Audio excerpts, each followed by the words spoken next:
Bom dia, bom dia, bom dia. Voltando aqui. Agora caiu que vai dar certo. Acabei de falar com o pastor Joerley e vamos ver agora se ele vai conseguir estar com a gente nessa manhã batendo esse papo. Então vamos aguardar aqui para ver se ele consegue entrar para que a gente tenha essa conversa, tá bom?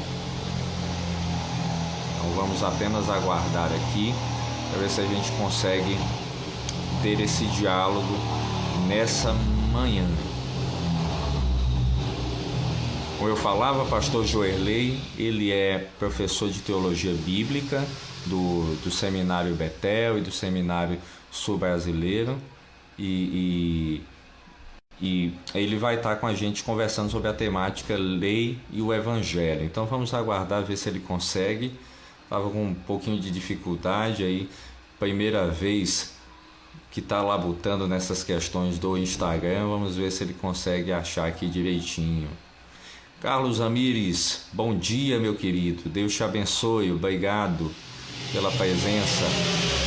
Natanael Camargo, a Jane Coutinho também estava com a gente. Vamos ver se o nosso o Joel entrou agora. Vou enviar a solicitação para ele. Pastor Joelei, vamos ver se a gente consegue manter esse diálogo essa manhã. Opa, Agora sim. consegui. É, Tem que ficar de pé? É ficar de pé ou pastor, deitado? isso. Vira mais um pouquinho. Melhor Aí, assim? ótimo. Excelente agora. Ah, tá joia. Tá, Pronto.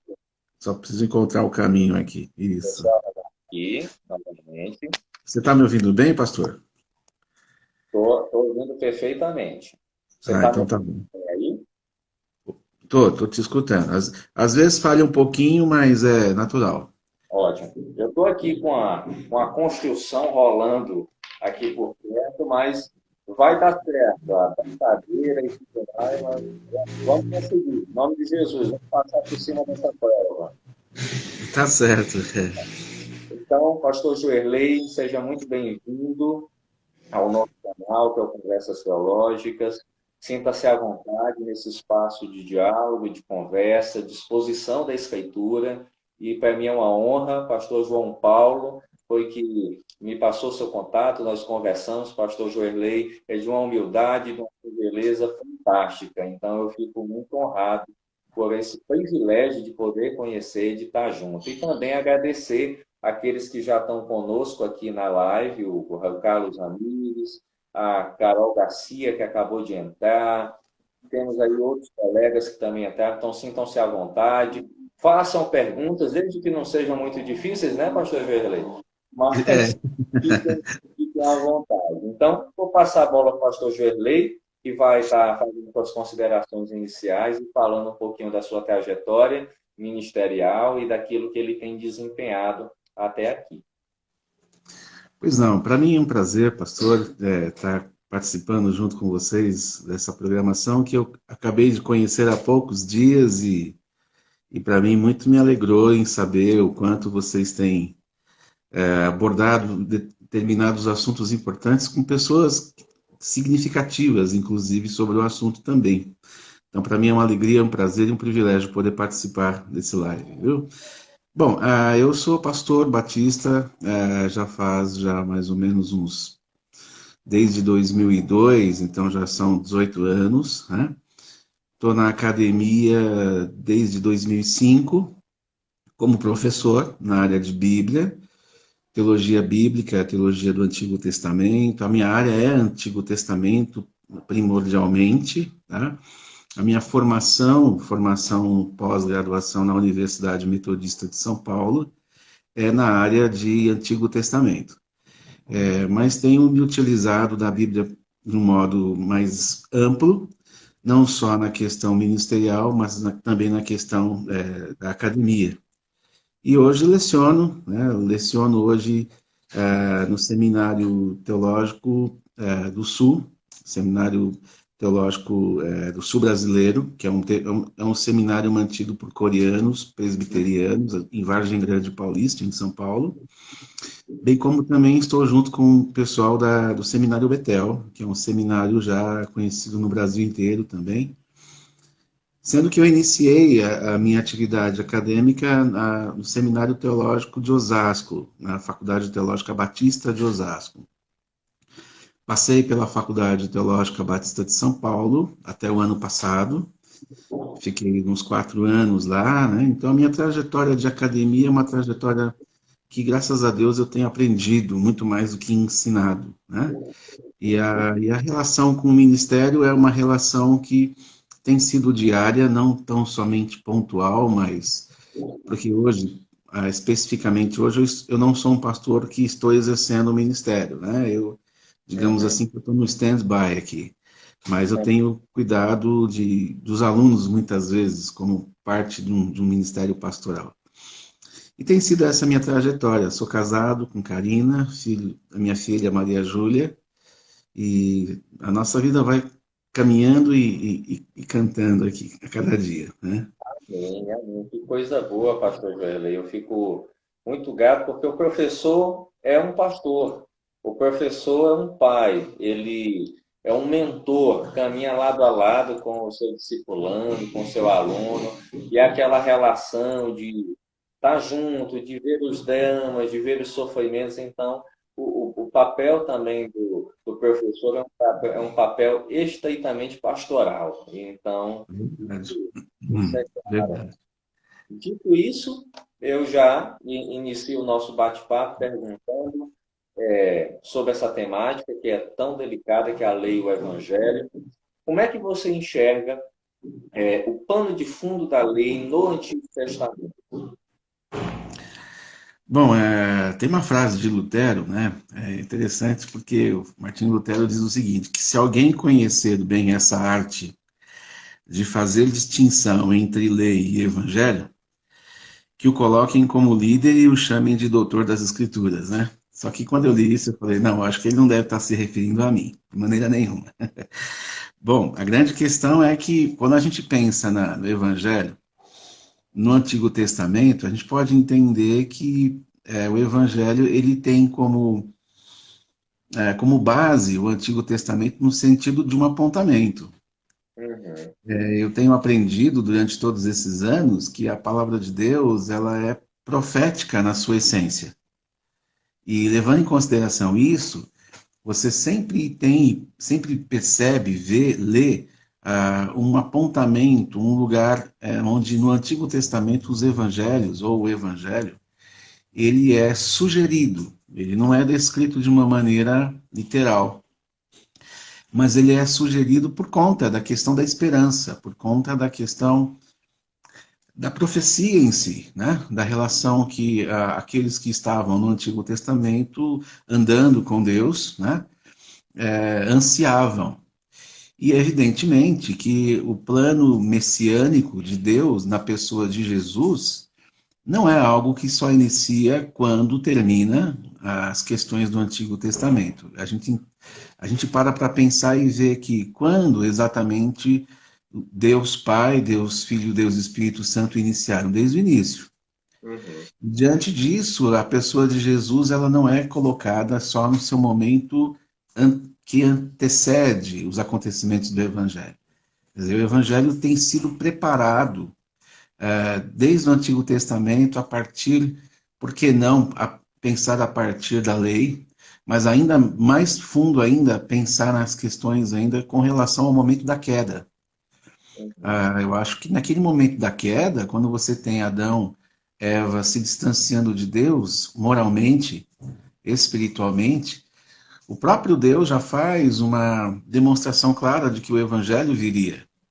Sim. Muitos não gostam, sobretudo na academia, né, de se pensar que pisar na cabeça da serpente, e a semente da mulher, no caso, faria isso, seria uma referência messiânica, e que para nós há uma resposta, porque essa referência messiânica é o próprio Cristo que nós conhecemos. Uhum. Então, a partir desse sentido, e aí andando por toda a lei, caminhando pelos profetas, sobretudo nos profetas, nós vamos entendendo e percebendo cada vez mais essa intencionalidade da parte de Deus em trazer aquilo que é o ápice de toda a revelação de Deus, que é o Cristo Jesus, o seu Filho. Nesse sentido, a gente consegue enxergar o Evangelho no Antigo Testamento de uma maneira que eu diria bastante clara. Sim. Ainda que haja algumas discussões, né, a respeito disso pela própria academia, sobretudo, mas olhando o texto do início ao fim, você tendo uma visão geral do texto bíblico, e essa é a nossa necessidade, digamos assim, né, de observarmos o texto no seu contexto todo e não tão somente nos recortes que nós podemos fazer. Nós não podemos fazer recortes históricos, ainda que eles sejam reais, verdadeiros e importantes. Porém, quando se trata de uma revelação divina, os recortes históricos eles são emendados em outros recortes que nós podemos chamar, Aham.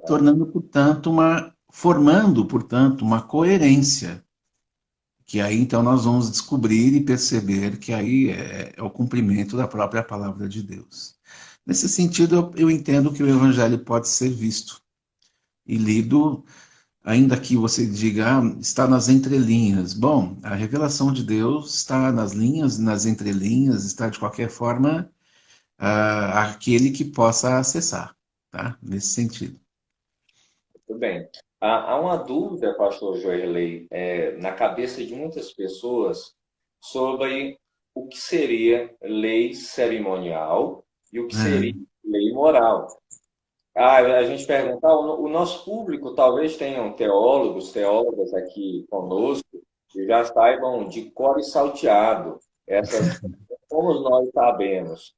Porém, há muita gente que está no ambiente do contexto eclesiástico que ainda fica com essas dúvidas, mesmo depois de inúmeras exposições bíblicas. Eu queria que você pontuasse, fizesse essa explanação e explicação desses dois pontos. O que seria a lei cerimonial e o que seria a lei moral de Deus para aqueles que estão entrando hoje aqui no canal e estão ainda engatinhando no conhecimento do Evangelho. essa é uma distinção que a teologia reformada faz, né?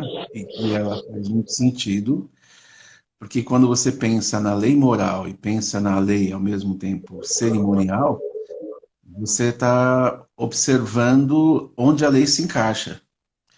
Então, por exemplo, quando você pensa na lei cerimonial, que é a lei visível, digamos assim, a lei cerimonial é a lei que envolve todo o relacionamento estético ou relacionamento que há entre o povo e Deus, porque a lei foi feita para o povo, nação de Israel. Então, toda relação com Deus estética e, sobretudo, uma relação litúrgica que envolve culto, que envolve cerimônias, como o nome diz, que envolve a questão dos apetrechos de como cultuar a Deus, e isso está muito presente no livro do Levítico, né? Como cultuamos a Deus, de que forma, em que momento, vestidos como, se utilizando do que, ofertando o que necessariamente, qual animal, como ofertar, quer dizer, todas esses detalhes que aí a gente vê, inclusive é uma forma de nós conhecermos a Deus de uma forma muito detalhada e sabermos que Ele é minucioso, né? É uma das coisas interessantes que a gente enxerga aí no Levítico. A gente vê a minuciosidade de Deus. O quanto Deus, em primeiro lugar, é minucioso, é organizado e quer as coisas do jeito dele. Isso significa soberania, né? E é ele quem manda, é ele que fala como tem que ser, de que jeito, inclusive ele dá as medidas, que é mais interessante ainda. A lei cerimonial tem a ver com essa questão. Como cultuaremos a Deus? De que forma nós nos achegaremos a Deus? Como Deus vai nos receber? Essa visão clara da cerimônia nasce a partir do sacerdote, dentro da sua vestimenta, dos seus atos, até chegar na própria nação que adora a Deus e como ela deve adorar. Já a lei moral tem a ver com uma questão internalizada. tem a ver com uma relação muito mais voltada a o que ou como nós vivemos diante de Deus, se nós o ofendemos ou não, como nós nos portamos diante da lei, como nós nos relacionamos com o próximo. A lei moral tem muito mais a ver com as questões internas e que são intencionalizadas, que estão dentro de nós, né? O próprio João Calvino ele deixa isso muito claro na Instituta, quando ele diz que a grande questão da lei, ela, desde o Antigo Testamento, é que as intenções já estão postas, as intenções já estão colocadas. O que Jesus faz no Sermão da Montanha é simplesmente revelar isso, que a intenção que lá no Antigo Testamento já existia, era algo que Deus já estava contabilizando. E, portanto, então, toda questão moral, toda ofensa que eu pudesse fazer contra Deus, serviria como forma de pecado, Uhum. tendo a ver com as minhas intenções, tendo a ver com as minhas palavras, tendo a ver com aquilo que o modo como eu me porto diante de Deus, e que, consequentemente, em segundo plano, vem a minha relação com o próximo, que é a parte da lei, que Jesus ressalta e que, digamos, que ele até, inclusive, fecha isso de uma maneira resumida, né? Então, a lei moral é você ofender a Deus em detalhes que dizem respeito à sua mente, ao seu coração. Enquanto a lei cerimonial é você seguir a Deus, é você fazer aquilo que Deus está ali mandando fazer, só que dentro de um aspecto estético exterior, né? Essa é uma questão que traz para nós aqui um diferencial maior. Muito interessante, porque sempre vai haver essa confusão na cabeça das pessoas. Ela É, sempre tem essa dificuldade. E dentro dessa perspectiva, há algo muito importante que é sempre ressaltado dentro, dentro do Antigo Testamento, como também no dia de hoje, que são os 10 mandamentos, como o ápice da questão da lei, o decálogo. Como é que você enxerga os 10 mandamentos para o Antigo Testamento, para o Novo e para os dias atuais? pois é, os 10 mandamentos, eles têm uma relação assim que inicia, primeiro porque é o princípio e a base de toda a lei, digamos assim, né? O decálogo, as 10 palavras, digamos assim. Essas 10 palavras, esses 10 mandamentos no Antigo Testamento, eles são constitucionais. Diria que uma vez que o povo sai do Egito sem nenhuma perspectiva, fosse ela religiosa, cívica, social, uma vez que estavam aprisionados no Egito e o referencial desse povo, que é um povo ainda não formado de uma maneira constitucional, mas sim é um amontoado de pessoas, onde na sua maioria são de descendência de Abraão, né?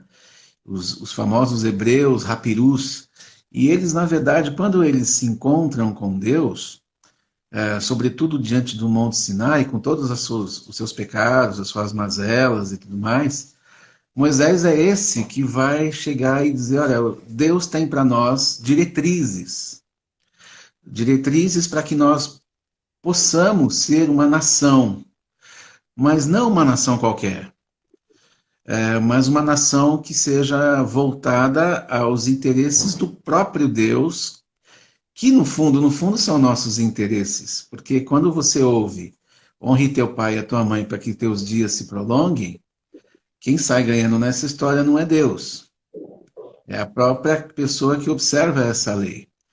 Os 10 mandamentos, eles têm no Antigo Testamento essa compreensão constitucional, primária, digamos assim, é uma fonte primária, né?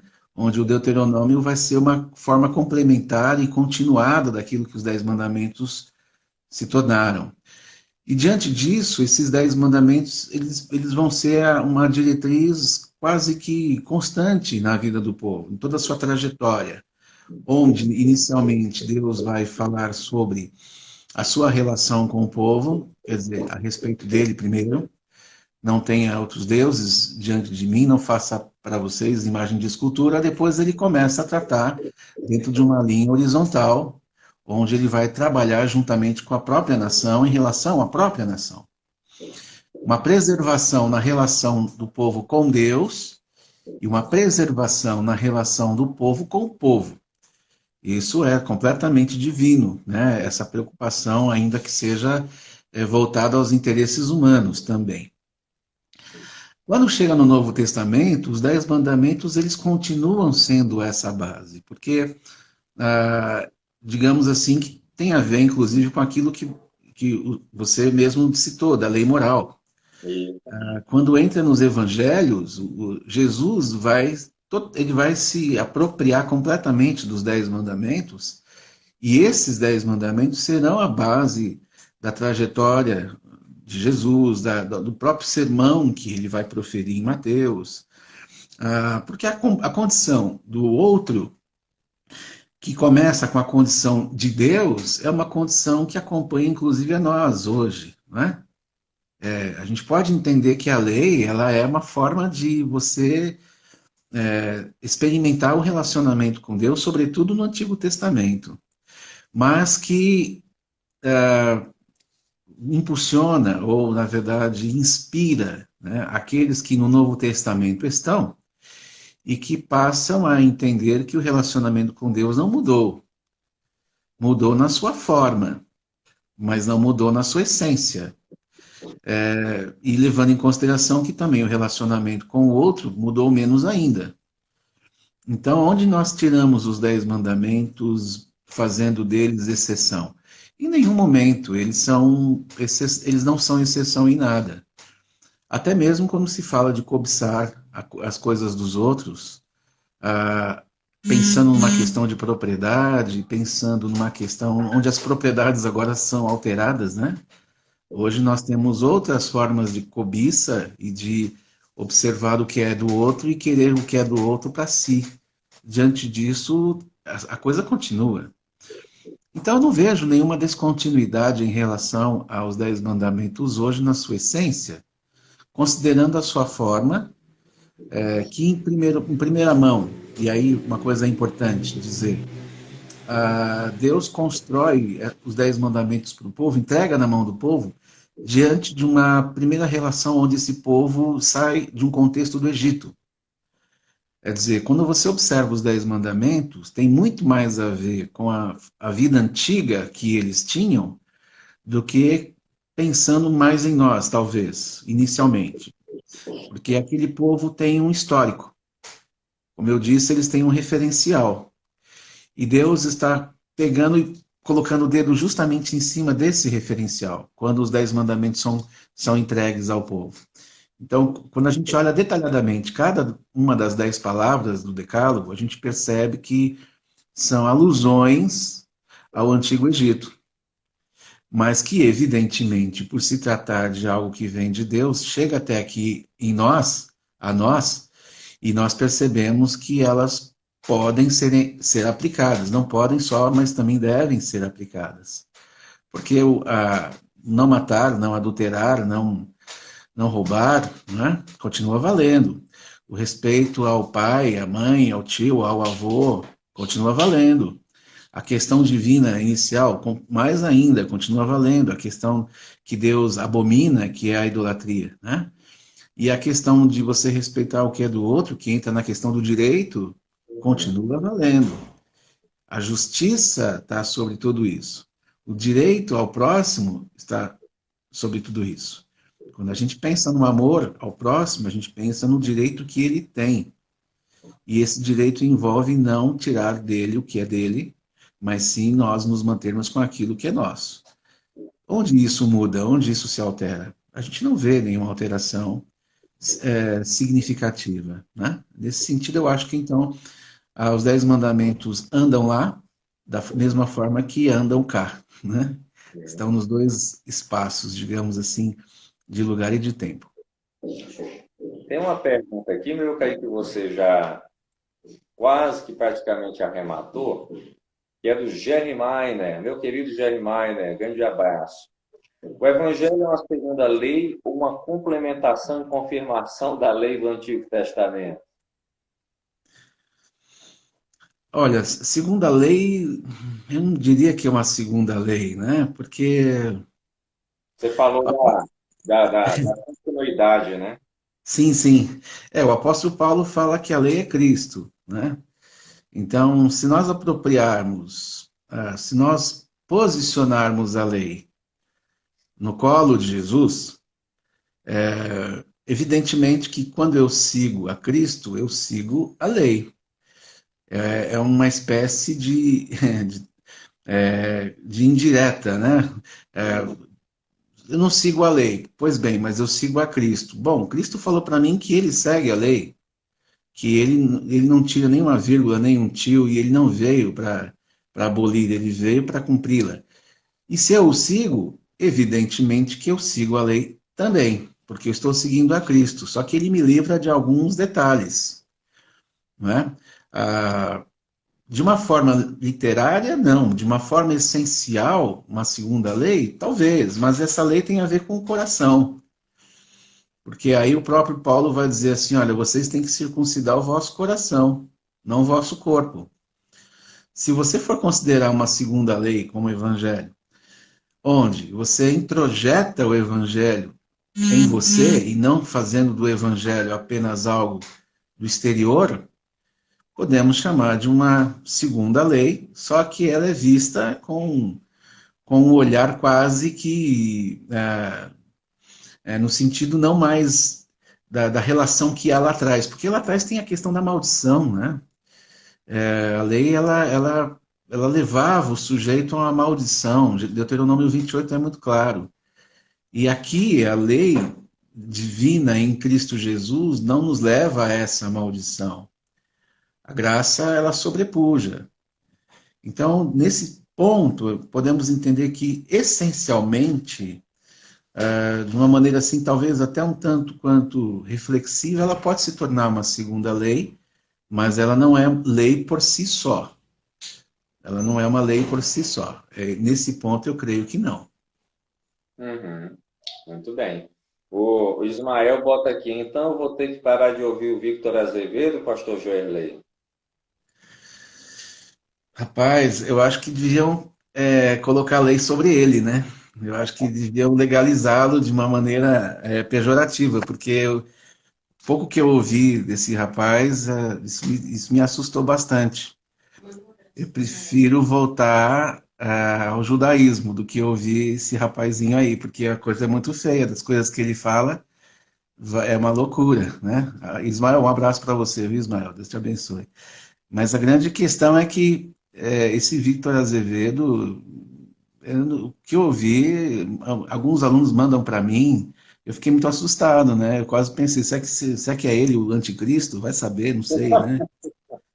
É uma coisa feia, muito feia, e é notório, é público, eu tô falando, não estou falando por mim, não, estou falando por muita gente, está todo mundo realmente achando isso um absurdo.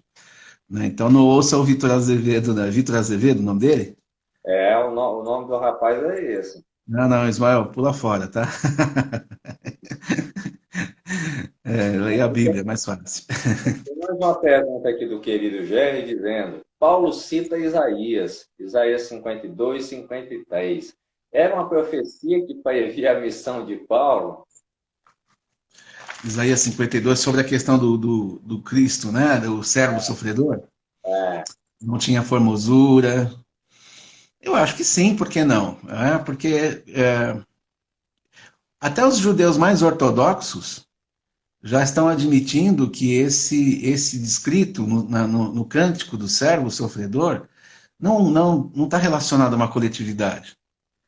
Está relacionado a um indivíduo. Os próprios judeus ortodoxos. Tá aí o porquê de eles aguardarem uma pessoa como uma forma messiânica, né? sim. Já se descartou a ideia de ser a nação, o servo sofredor. Então, não tendo beleza e formosura, ou sendo descrito como Isaías descreve no 52, 53, eu acho que se encaixa, porque de uma maneira ou de outra, Jesus perdeu toda a sua beleza e todo o seu brilho, enquanto que na cruz. estado de humilhação, né? No seu estado de humilhação, ele se colocou numa situação de feiura, um Deus que se encarna e que não só se encarna, mas como também sobe no madeiro, onde é um lugar maldito, né? Maldito é aquele que subir no madeiro, leva os pecados consigo, então é evidente que beleza não há. Isso não tem a ver com a sua questão física. Muita gente ainda fala, né, que Jesus era feio por causa disso. Mas isso tem muito mais a ver com a questão daquilo que ele se tornou por nossa causa. Nós tiramos momentaneamente o brilho da pessoa de Jesus por causa do seu sacrifício. E então é impossível você não associar 52 e 53 de Isaías que não seja em Jesus. Se você for pensar qual seria a pessoa, no caso, na nossa história, que poderia se encaixar a essa situação. Desconheço. Nenhum daqueles que nós admiramos na história, ou que tenham sido homens que pudessem ter feito alguma coisa de importante pela humanidade, chegaram aos pés de fazer o que Jesus fez. Né? Então, concordo que é assim. Verdade. Dentro disso, há uma questão muito, muito interessante que me recorda, mudando aqui um pouco a chave, mas dentro ainda do assunto lei, as pessoas têm muita dúvida sobre a questão do sábado. Qual o papel do sábado dentro da lei e qual a sua aplicação para os tempos atuais? Colocando isso mais uma vez naquela mesma linha que eu tinha dito, das várias perguntas que as pessoas que não passaram pela academia fazem dentro do contexto dos leigos. Em primeiro lugar, o sábado é um bom dia para você assistir conversas teológicas, né? É verdade. Começa por aí. Então, mas o sábado, pensando na lei, o sábado ele nasce com base, em primeiro lugar, ao descanso do próprio Deus. Então, Yahvé Adonai descansou no sétimo dia, e a gente fica pensando por que ele descansou. É óbvio que Deus não precisa descansar. Pelo contrário, né? Jesus fala que eu trabalho, meu pai trabalha até hoje, e, enfim, quer dizer, não há um descanso da parte de Deus, só que há um simbolismo. Quando você pensa no Gênesis, e vamos começar de lá, a ideia é que o sábado aparece como uma forma de consagração e de separação. Sobretudo, um momento que, a princípio, é designado como sábado, porque é o último dia, né? Onde você descansa, onde você se dedica, e essa dedicação no Antigo Testamento tem a ver com Deus, e eu volto a falar sobre aquela questão do Egito, porque se você parar e pensar, por que o próprio Deus designa o sábado como descanso? Porque no Egito não tinha descanso.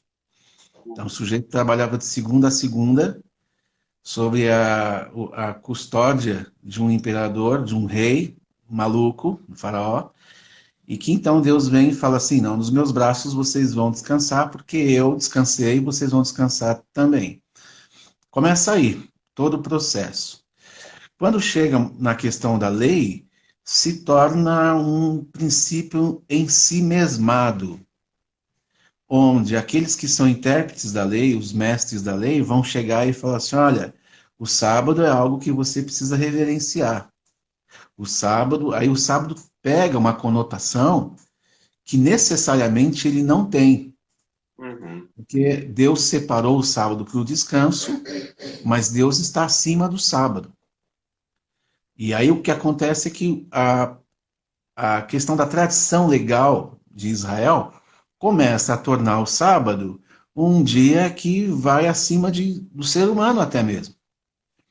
Sendo que a lei que Jesus deixa claro, com base nos 10 mandamentos e outras, é que primeiro é o próprio Deus, e em segundo é o próximo. Quer colocar o sábado em terceiro lugar, coloque, mas não faça as inversões. Quando acontece o sábado, no caso da lei do Antigo Testamento, ele vem surgir como dia de dedicação, também como dia de separação, mas ele toma um poder que ele não tem. E talvez seja esse o grande problema. Quando chega no Evangelho, Jesus vai desmistificar essa compreensão. Jesus não vai ignorar o sábado, Jesus não vai anular o sábado, mas ele vai dizer assim: olha, o sábado realmente é um dia de descanso, é um dia de dedicação a Deus, mas também é dia de dedicação a si mesmo e ao próximo. Por que não? Porque a lei diz respeito a Deus e ao próximo.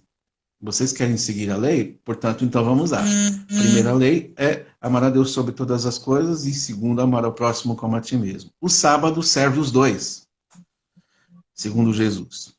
O sábado serve as duas leis. O sábado vai virar uma sublei na visão de Jesus, no sentido de que, primeiro, tudo que está relacionado à lei tem que servir a Deus, tem que servir como parte de algo que vai em direção a Deus. Em segundo lugar, observando o amor ao próximo e permitindo com que ele tenha os seus direitos, conforme a gente disse. Então aí houve uma inversão ou houve uma continuação em relação à lei do Antigo Testamento. O que acontece é que hoje o sábado, para muitos, se tornou ainda uma interpretação e uma compreensão do Antigo Testamento que já foi abolida pela boca de Jesus quando ele fala, né? O sábado foi feito para o homem, não o homem para o sábado. E isso muda muita coisa. Isso muda praticamente completamente as coisas segundo a tradição judaica. Não segundo a lei judaica, mas sim segundo a tradição judaica. Uhum. É muito importante essa pontuação sobre isso. Muitas pessoas ainda têm essa visão. Inclusive, existe um grupo religioso em específico que faz essa defesa, essa apologia até o dia de hoje, e até utiliza de modo muito sutil nas suas canções, e tem o seu lado muito belo, são tecnicamente muito boas, mas tem ali o seu conteúdo doutrinário, como qualquer música tem, e vai querer, vai tentar fazer aquilo que o autor dela fez de alguma forma, né? Então, é sempre uma temática complicada. Outra temática complicada é a questão dos alimentos, né? As pessoas sempre fazem esse questionamento. Queria que você desse uma pontuadinha sobre essa sua visão, que, claro, está dentro de todo esse contexto, mas queria ver a sua posição, sua visão sobre essa questão dos alimentos, valendo-se até para o dia de hoje. Pois é, os alimentos é um ponto importante que você tocou, Ramon. A questão toda tem a ver muito com a preservação. Inclusive, eu acho que nós já estamos até com fome, né? Por falar em alimento. Tá chegando na hora do alimento, né? Daqui a pouco a gente vai. Pois então. Mas olha, falando assim, olhando, observando de uma maneira direta, você vê que o alimento tem a ver com o ser humano diretamente, e é com o ser humano que o alimento o ser humano vai ter no alimento a sua subsistência. Levando em consideração isso, é claro que quando você olha para os 10 mandamentos de novo, ou para a própria lei de um modo geral, a intenção da lei é de preservação. Muitas vezes a gente acha que Deus ele lança sua lei ou suas leis sobre os homens como uma forma de capricho ou como uma forma de se auto-colocar, se auto-afirmar. Veja que Deus não precisa dessas coisas. Deus não precisa se autoafirmar, Deus não precisa ter os seus caprichos, ele não é vaidoso, a vaidade cabe a nós. Agora, a grande questão é que quando ele coloca os alimentos na sua categoria, observando alguns, observando outros, é evidente que aqui nós temos aqui um olhar de preservação, onde Deus preserva aqueles que se alimentam e diante dos alimentos que consomem. Então, por exemplo, quando você pensa numa carne de porco, né? Hoje em dia você pensa numa bistequinha, você pensa numa linguicinha, numa mortadela, num presunto, e você fala assim, que delícia, mas seria um pecado lá atrás? Sim, seria um pecado. O pecado está por causa da questão da preservação, porque a gente sabe que é um alimento que logo se deteriora. Sim. E como é que essa turma vai andar para lá e para cá com carne de porco na bolsa? Sendo outros animais também dentro da mesma proporção. É evidente que Deus olha para essas questões e fala: esses vocês podem comer e esses vocês não podem comer. Não tem uma questão de magia, não tem uma questão mística nos animais. Eu não vejo essa questão, porque é criação de Deus, né? Muita gente fala assim: olha, Deus fala para não comer aquele tipo de animal porque não é bom. Mas não é bom para quê? Não é bom. Espiritualmente não é bom. Não tem nada a ver com isso. Não há mística sobre a criação de Deus, ainda mais quando Deus trata da própria criação. Há sim o fazer bem e o fazer mal. Ponto.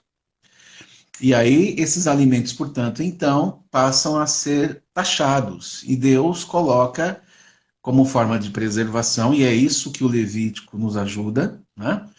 Porque Deus está cuidando da questão sanitária do povo, está cuidando dos intestinos do povo, está cuidando do visual desse povo. É um pai. É um pai que tira esse povo de um lugar onde eles não tinham decisão, eles não tinham nada, coloca-os no deserto e fala: eu vou cuidar de vocês. E como é que eu vou cuidar de vocês? Anota aí: isso pode, isso não pode, isso pode, isso não pode. Essa é a visão clara. Quando chega no Novo Testamento, isso perde um pouco o seu sentido, justamente porque isso acaba se tornando basicamente uma lei cerimonial. E aí você vai ver o próprio apóstolo Paulo em Romanos trazendo essa visão de que, olha, não coma certos alimentos para não gerar escândalo. Então, quando ele orienta a igreja de Roma, se eu não me engano, a igreja de Roma, ele está dizendo: olha, não coma este ou aquele alimento que, sobretudo, que tem a ver com ser ofertas aos ídolos, né? Porque os mais fracos vão se escandalizar.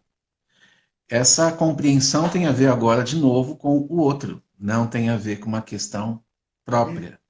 Então, a ideia de se comer um alimento, de se beber alguma coisa, que, não, isso não pode, isso depende muito da sua consciência, depende muito quanto isso pode lhe fazer mal, depende muito com relação ao quanto você pode escandalizar o outro. É óbvio que eu mesmo, no Novo Testamento, não vou comer nada ou beber nada que me faça mal. Deus não me manda, ele não me obriga a não fumar, não tem lá: não fumarás. Mas é óbvio que eu sei, e está provado, que se eu fumar, isso vai gerar um problema no meu organismo. E eu tenho como obrigação preservar o meu organismo, seja lá como for, né? É nesse sentido que, tendo o Espírito Santo em nós, nós devemos atentar para essas coisas. Então, o alimento por si só não tem poder.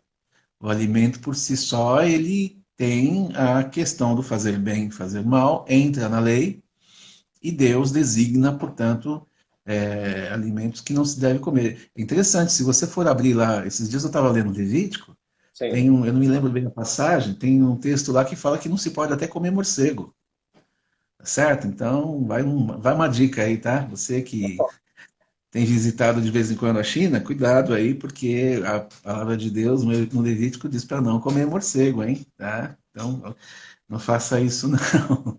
E daí, Então, não vá querer inovar e fazer uma sopa de morcego à brasileira, né? pois é, um arrozinho, o feijão e o bifinho tá muito bem, né? Com todo Já respeito aos é de bom vegetarianos. tamanho. É, é verdade. Pois não. Dito isso, pastor Joelei, a gente poderia dizer, à luz do Novo Testamento, que o amor é o único dogma, é o maior dogma. Ah, sim. Eu acho que o amor, ele cobre tudo, né? Por isso que quando Jesus diz, olha, amar a Deus sobre todas as coisas e amar o próximo como a ti mesmo, essa é a lei. E então nós começamos a perceber que o amor é aquela questão da intenção, como a gente conversou. Quando você coloca o teu sentimento, que envolve a razão, Aham. é um sentimento que você tem e que você decide ter. Eu amo a Deus porque eu amo a Deus, eu desejo amar a Deus sempre, e eu vou fazer de tudo para continuar amando, porque eu quero amar a Deus, assim como também o meu próximo. Quando eu coloco isso em xeque, ponho isso na mesa, e faço disso a minha decisão para sempre na minha vida, evidentemente que as outras questões legais, elas serão todas cumpridas, né? Porque quem ama não rouba, quem ama não mata, quem ama não cobiça, quem ama respeita o mais velho, né? E quem ama a Deus, sobretudo, isso tudo vai acabar caindo na questão do próximo. Então, o amor é o princípio de todas as coisas. O amor o próprio Paulo no Novo Testamento fala sobre o amor, né? Na igreja aos Coríntios, ele traz essa ideia de que se não tiver amor, não adianta nada, não resolve nada, aí não tem por que existir. Então, aí a gente vai na garupa do próprio Deus, que tem nos seus atributos ser amor, segundo a carta de João. Deus é amor. Sim. Sendo ele amor, e nós sendo imagem e semelhança dele, nós também amamos. A questão toda é nós cultivarmos esse sentimento que Deus nos colocou. Tem pessoas que não cultivam esse sentimento e, por conta disso, infringem todas as leis, absolutamente quase todas. Ao contrário, se essa pessoa observa o fato de ser imagem e semelhança, e, portanto, ter herdado esse atributo de Deus, né? E seguindo esse atributo, é evidente que isso aí vai refletir muito bem para o próximo. E, né, antes de mais nada, a Deus e ao próximo, né? Às vezes a gente tem em si muito zelo religioso, se apega a detalhes, mas não se apega àquilo que é essencial. E o que é essencial é o amor, porque o amor é a expressão máxima de tudo aquilo que nós entendemos como detalhes, como zelo. Se o meu zelo não está baseado no amor, na realidade é um zelo apenas meramente, estritamente religioso.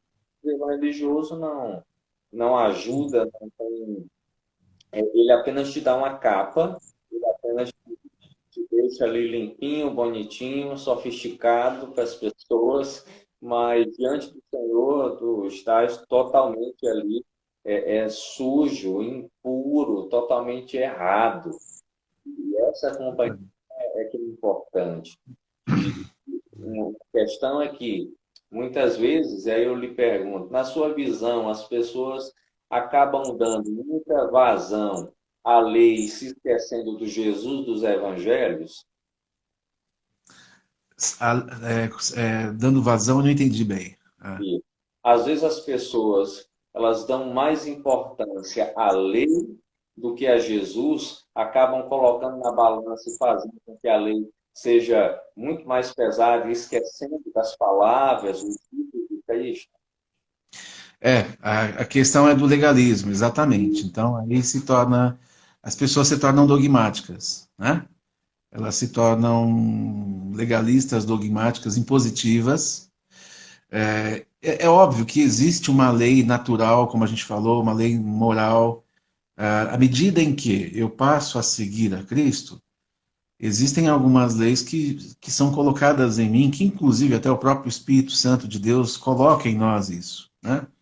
A gente começa a ter essa sensibilidade, esse discernimento, que se torna natural. Pode-se pensar assim.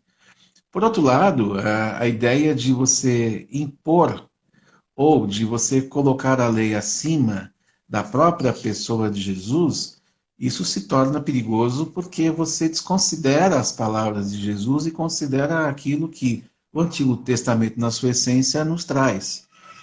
É preciso saber que Jesus assume essa lei, né?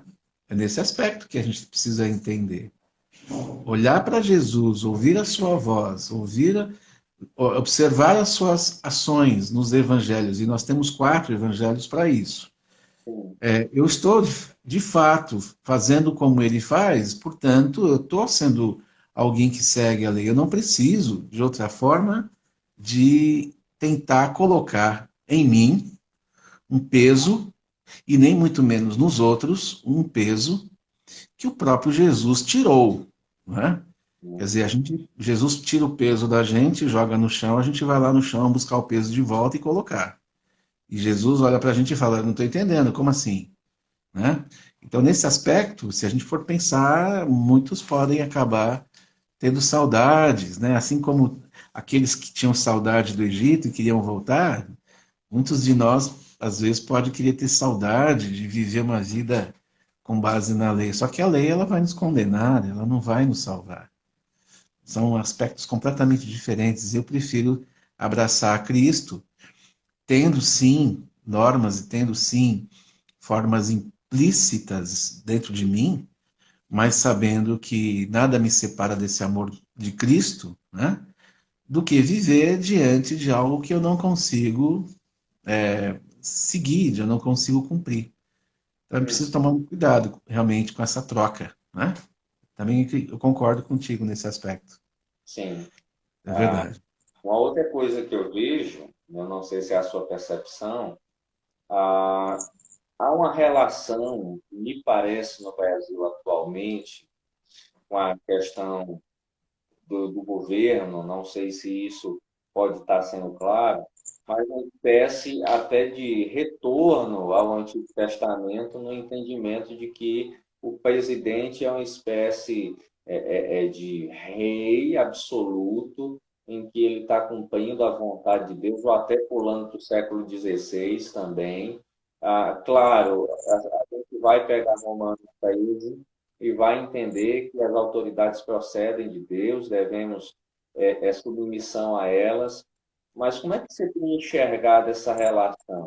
Seria uma visão judaizante da, da, da questão das autoridades, ou essa visão está correta mesmo e nós é que estamos na contramão desse entendimento? Pois é, esse é um problema sério, porque a gente parte do princípio que nós não podemos misturar certas coisas, não é? O país não é um país de evangélicos, protestantes, batistas, como eu. O país é um país espalhado por pessoas que têm fé ou crenças diferentes. Então, eu acho que não é um caminho positivo você se utilizar da escritura, das verdades do Antigo Testamento, sobretudo, como você ressalta, né? Para conduzir uma determinada forma de governo, ou seja lá como for. Os interesses de um governo estão relacionados aos interesses de uma nação que não envolve necessariamente a questão religiosa, né? Nós não somos Israel. Uhum. Israel tinha essa união entre Estado e religião, até porque Deus queria e ordenou que os reis lessem a Torá, tivessem a Torá na sua cabeceira e regessem a nação teocraticamente. Só que nós estamos falando de Israel, nós estamos falando de um povo de Deus, e hoje esse povo de Deus não se caracteriza de maneira cívica. O povo de Deus hoje se caracteriza como aqueles que fazem parte do reino. E eu entendo que a nossa pátria é a Escritura. Então, levando isso em consideração, como é que eu ajo? Eu ajo segundo a palavra de Deus e os meus compatriotas são aqueles que estão dentro do reino de Deus. Moro no Brasil, sou brasileiro, amo o meu país. Tem um presidente, existem leis, existem todas as coisas que regem esse país. Porém, essas coisas, elas precisam estar ligadas ao bem-estar de todos, para que todos possam viver com seu direito adquirido, constituído, inclusive, e possam viver em harmonia, inclusive. Não é porque mas uma pessoa que está ao meu lado que não divide a mesma fé, significa que essa pessoa não serve para ser meu amigo ou não serve para ter uma conversa comigo, para ter uma relação, mesmo que indireta comigo. Quer dizer, o convívio é natural. Agora, se utilizar de questões bíblicas, pensar nessa questão judaizante, poxa, nem a igreja está fazendo isso, pelo menos a igreja cristã que eu considero igreja. né, de Cristo cristã. Não faz essas coisas, não se utiliza de um estilo judaizante para poder colocar e determinar suas práticas. O que dirá um país onde você tem pessoas que nem em Deus acreditam, e eu não posso julgá-los porque eles não acreditam em Deus, quem julga é o próprio Deus. Uhum. Mas o direito tem que ser espalhado, ele tem que ser colocado nas mãos de todos. E isso complica muito, porque você toca num ponto bem importante, porque as pessoas querem misturar as coisas, né? Muitas vezes o relacionamento de um e de outro acaba se tornando complicado. Eu me lembro de uma passagem lá em Samuel, no livro de Samuel, se não me engano, no primeiro livro, quando você tem lá Saul, Samuel atrasa, por alguma razão do texto, ele atrasou, e Saul toma as rédeas e resolve oferecer sacrifício. E Samuel chega e dá uma bronca nele, fala assim, ó, esse não é o seu papel. O papel de oferecer sacrifício é meu, é sacerdotal. Você cuida da nação e eu cuido da religião. Você oferece a sua vida em função das pessoas, tendo um caráter teocêntrico, e eu faço o meu papel araônico de cuidar das pessoas no sentido religioso. Quer dizer, ele deu uma bronca em Saul. Dá vontade de dar uma bronca no governo muitas vezes, porque nesse aspecto não se deveria mexer. A gente está precisando muito mais de soluções cívicas, né? A gente está precisando de muito mais soluções concretas, práticas. Deixa a religião de fora. Deus é Deus, a pátria é. Eu não vou dizer que a pátria é do Senhor, nós é que somos do Senhor, né? Nós somos muito mais do que a pátria. Mas Deus olha para a pátria, Deus olha para a nação e ele determina, ele fala, ele permite com que as coisas aconteçam segundo a sua própria vontade. Agora, a nossa parte precisa ser muito coerente. Nós precisamos ser muito coerentes. A gente vê aí nas redes sociais o povo pegando pesado em relação a essas coisas, né? E a gente vê que são dois extremos muito complicados. Então, uns que querem que o país seja praticamente ateu, outros que querem que o país seja evangélico, baptista, tradicional, ou seja lá qual for a denominação. Enfim, eu acho que isso realmente fere um pouco daquilo que nós verdadeiramente precisamos como cidadãos. Os exemplos bíblicos são muito claros, como eu falei, como Paulo, no caso, que era um cidadão romano, mas que ele mantinha as fronteiras ao mesmo tempo, ele não amaldiçoava ninguém, nem acreditava que César deveria se tornar um pastor. Ele tinha, na verdade, as diretrizes claras para levar o evangelho àqueles que tinham que escutar, considerando tudo aquilo que o império, a nação, enfim, significassem, né? Então é meio perigoso isso, sim, realmente é meio complicado. Eu Olha, espero em Deus que isso passe. É. muito bem, eu queria agradecer ao pastor Joerley pela oportunidade que nos foi concedida dele ter esse diálogo aqui no Conversas Teológicas e é um projeto novo, como eu sempre digo, projeto voltado aqui para o Nordeste brasileiro, mas que tem sido muito abençoado por outros irmãos e irmãs de outras regiões do nosso Brasil e alguns até de fora. Então, muito obrigado por esse tempo precioso de aprendizado, de crescimento na Escritura Sagrada. Que Deus possa abençoar a sua vida, abençoar a sua família, te proteger aí e proteger a todos desse vírus que tem trazido tanta desgraça à nossa nação, mas nós sabemos que o nosso Deus é poderoso e está no controle. Então, pastor Joerley, muito obrigado mesmo por esse tempo precioso disponibilizado aqui no Conversas Teológicas.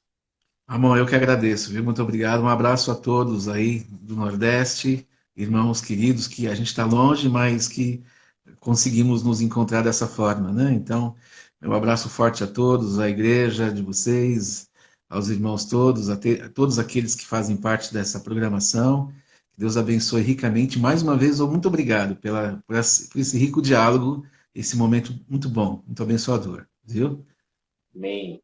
Então, você vai ter essa nossa live aqui no GTV, no YouTube e no Facebook. Deus abençoe e até uma próxima em nome de Jesus. Tchau, tchau.